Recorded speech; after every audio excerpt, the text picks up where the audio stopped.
4 பல்லு பூண்டு, ஒரு துண்டு இஞ்சி, 1/2 ஸ்பூன் மிளகு, 1 ஸ்பூன் சீரகம், ஒரு பெரிய சைஸ் வெங்காயம்,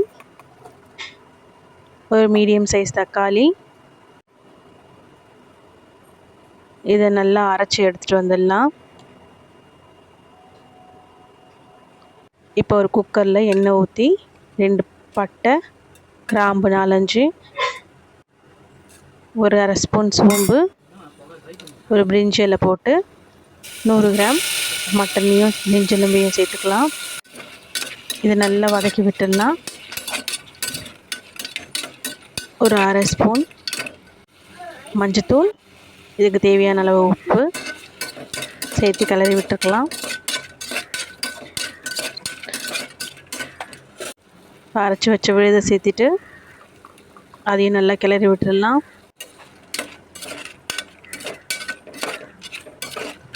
இப்போ அரைச்சி விழுதுலேயே தண்ணியை ஊற்றி இதில் சேர்த்திடலாம்.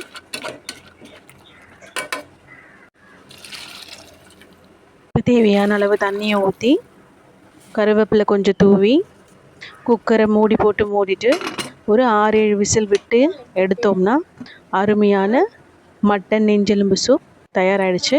இல்லை கொத்தமல்லி கருவேப்பிலை தூவி தேவையான உப்பு மிளகு சேர்த்து பரிமாறவும்.